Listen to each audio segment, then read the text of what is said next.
C'est dans une perspective chinoise et africaine que s'est tenu à Kinshasa le colloque international sur la nouvelle route de la soie organisé par la Chine, le Centre d'études stratégiques et de sécurité internationale et Congo Challenge d'Augustin Matata Pugno.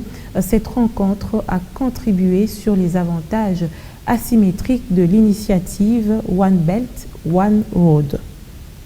À peu près 5 000 participants.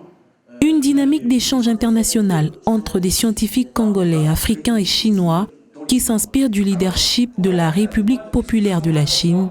Le colloque international de Kinshasa sur la nouvelle route de la soie vient baliser la ligne de commerce Est-Ouest qui s'ouvre de plus en plus à la République démocratique du Congo.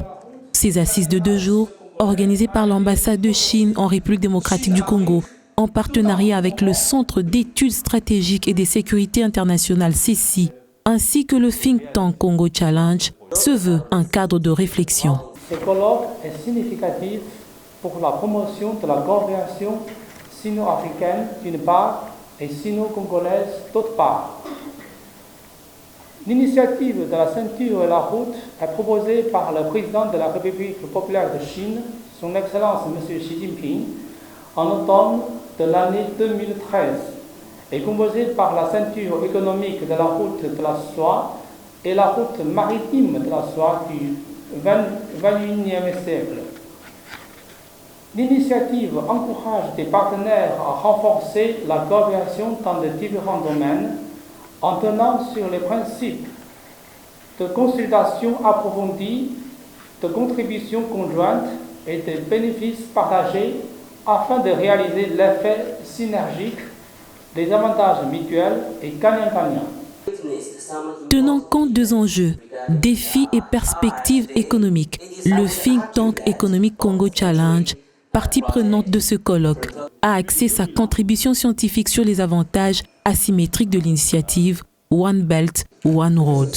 De bon augure, la Chine a raison de pouvoir réfléchir sur la problématique du commerce international avec au centre quels sont les défis, les challenges et les bénéfices de la République populaire de Chine.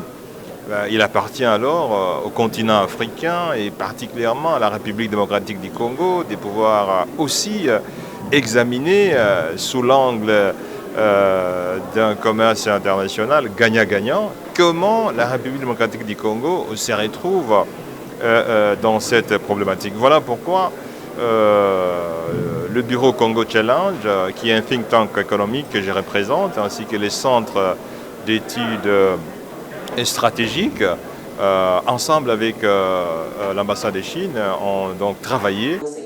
Infrastructure, commerce, finances, politique, échanges interindividuels et préalables pour bénéficier des avantages comparatifs, 6 thèmes développés au cours de ce colloque qui augurent des perspectives économiques glorieuses pour le continent africain. De présenter justement la nouvelle route de la soie, initiée par la Chine, mais de poser la problématique du point de vue des perspectives africaines.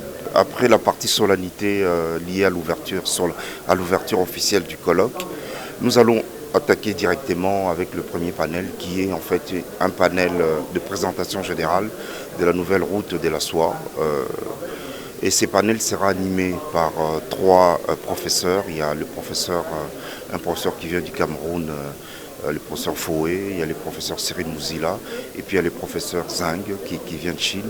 Ils vont plutôt décliner sur le plan, si vous voulez, descriptif, sur le plan définitionnel, c'est-à-dire c'est quoi la nouvelle route de la soie. Créée depuis 2013 à l'initiative de la Chine, la nouvelle route de la soie entre dans les perspectives chinoises et africaines d'exploration des pistes de coopération. En tant que think tank économique, Congo Challenge espère une route de soie au bénéfice mutuel entre la Chine et la République démocratique du Congo.